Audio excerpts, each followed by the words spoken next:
Assalamualaikum warahmatullahi wabarakatuh.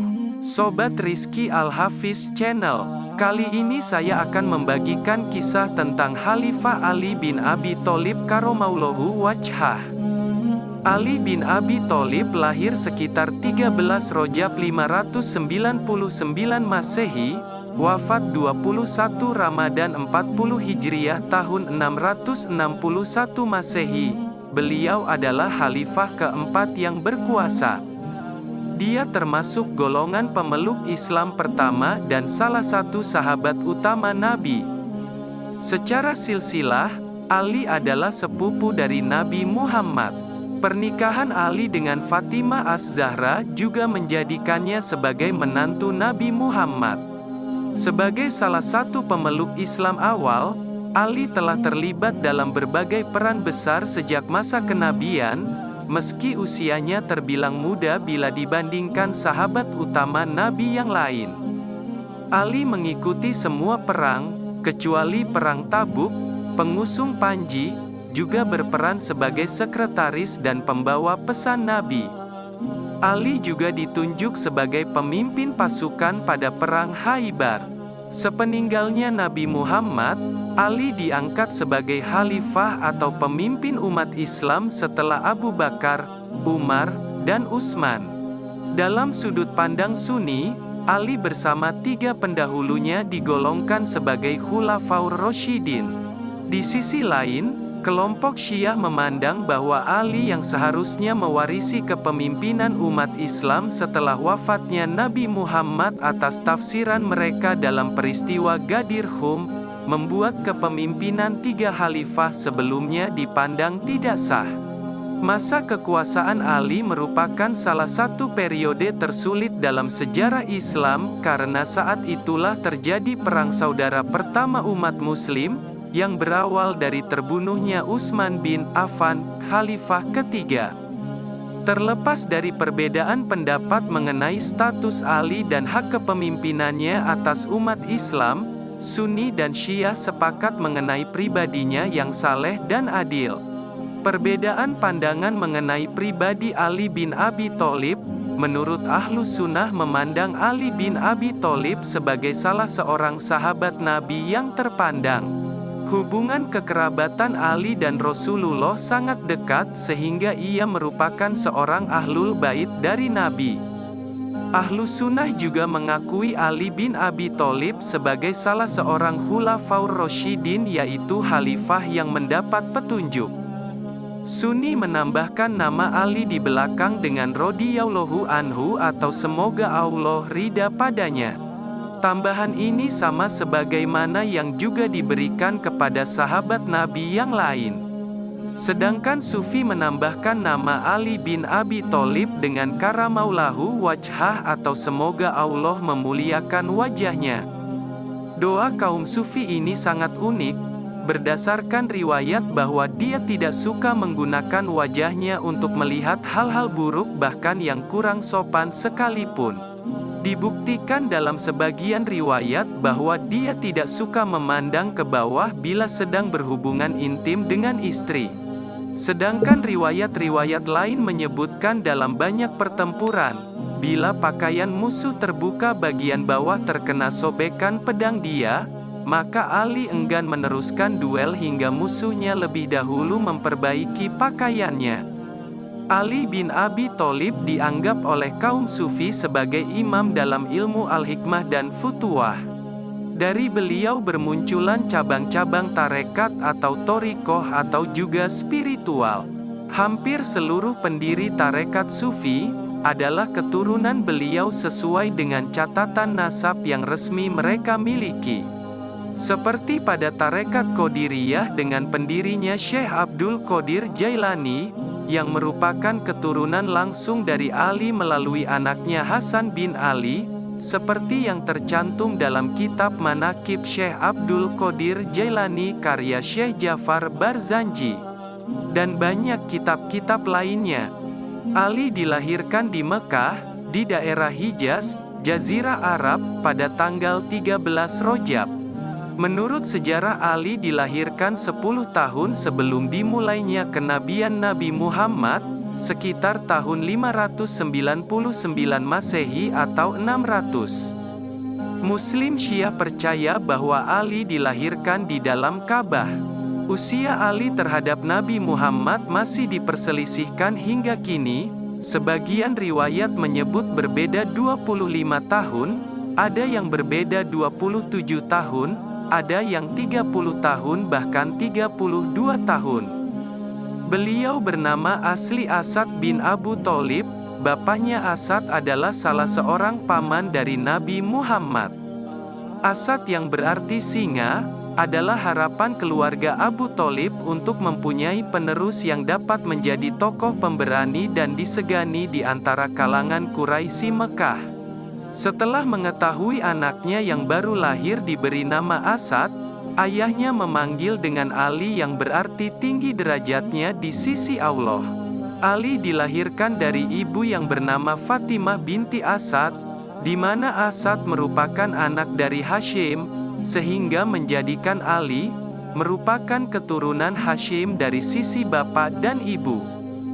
Kelahiran Ali bin Abi Tholib banyak memberi hiburan bagi Nabi karena dia tidak punya anak laki-laki.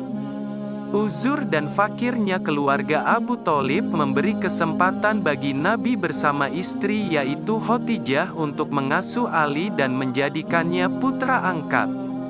Hal ini sekaligus untuk membalas jasa kepada Abu Tholib yang telah mengasuh Nabi sejak dia kecil hingga dewasa, sehingga sejak kecil Ali sudah bersama dengan Nabi Muhammad.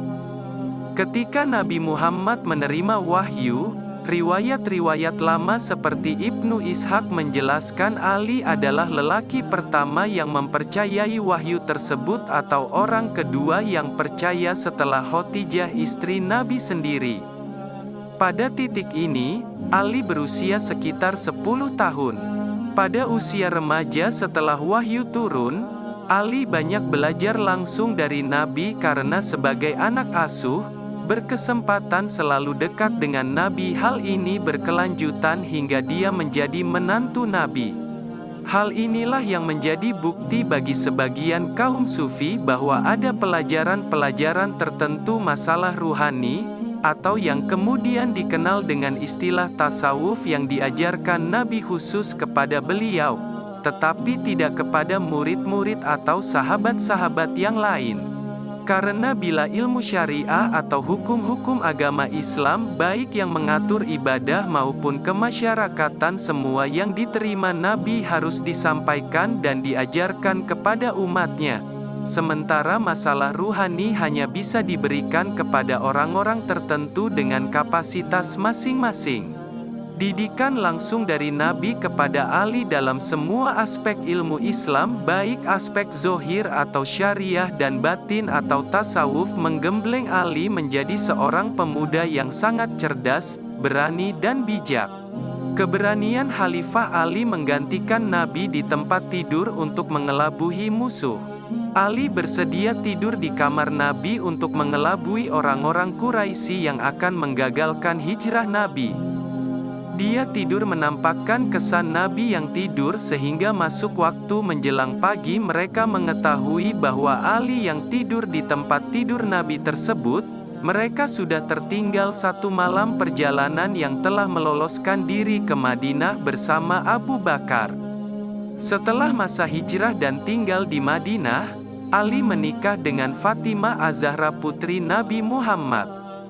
Ali tidak menikah dengan wanita lain ketika Fatimah masih hidup. Tertulis dalam Tarikh Ibnu Atsir, setelah itu Ali menikah dengan Ummu Banin binti Haram, Laila binti Mas'ud, Asma binti Umais, Sahbah binti Rabia, Umamah binti Abil As, Haulah binti Jafar, Ummu Said binti Urwah, dan Mahabah binti Imru'ul Qais. Ketika Nabi Muhammad mencari Ali menantunya, ternyata Ali sedang tidur. Bagian atas pakaiannya tersingkap dan debu mengotori punggungnya. Melihat itu Nabi Muhammad pun lalu duduk dan membersihkan punggung Ali sambil berkata, "Duduklah wahai Abu Turab, duduklah." Turab yang berarti debu atau tanah dalam bahasa Arab. Julukan tersebut adalah julukan yang paling disukai oleh Ali. Beberapa saat setelah menikah, pecahlah Perang Badar, perang pertama dalam sejarah Islam. Di sini Ali betul-betul menjadi pahlawan di samping Hamzah, paman Nabi. Banyaknya Quraisy Mekah yang tewas di tangan Ali masih dalam perselisihan, tetapi semua sepakat dia menjadi bintang lapangan dalam usia yang masih sangat muda, sekitar 25 tahun. Perang Khandaq juga menjadi saksi nyata keberanian Ali bin Abi Thalib ketika memerangi Amr bin Abdi Wud. Dengan satu tebasan pedangnya yang bernama Zulfikar, Amr bin Abdi Wud terbelah menjadi dua bagian. Setelah perjanjian Hudaibiyah yang memuat perjanjian perdamaian antara kaum muslimin dengan Yahudi, di kemudian hari Yahudi mengkhianati perjanjian tersebut sehingga pecah perang melawan Yahudi yang bertahan di benteng Khaybar yang sangat kukuh, biasa disebut dengan Perang Khaybar. Di saat para sahabat tidak mampu membuka benteng Khaybar, Nabi bersabda, "Besok, akan aku serahkan bendera kepada seseorang yang tidak akan melarikan diri. Dia akan menyerang berulang-ulang dan Allah akan mengaruniakan kemenangan baginya. Allah dan Rasul-Nya mencintainya dan dia mencintai Allah dan Rasul-Nya." Maka, seluruh sahabat pun berangan-angan untuk mendapatkan kemuliaan tersebut.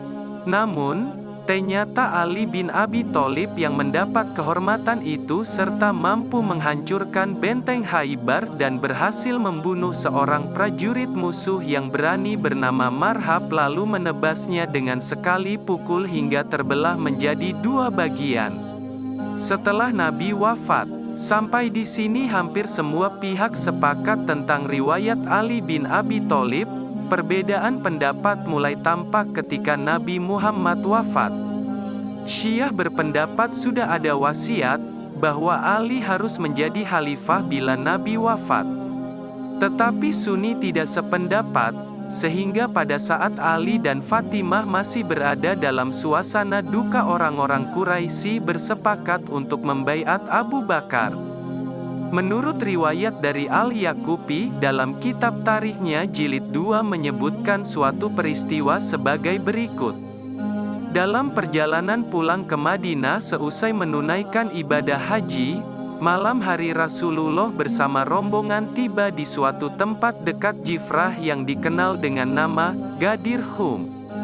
Hari itu adalah hari ke-18 bulan Dzulhijjah. Ia keluar dari kemahnya kemudian berkhutbah di depan jamaah sambil memegang tangan Ali bin Abi Thalib. Dalam khutbahnya itu antara lain dia berkata, "Barang siapa menganggap aku ini pemimpinnya, maka Ali adalah pemimpinnya." Demikian yang bisa saya sampaikan, mudah-mudahan bermanfaat dan bisa menambah pengetahuan kalian. Amin. Kurang lebihnya saya mohon maaf yang sebesar-besarnya. Wassalamualaikum warahmatullahi wabarakatuh.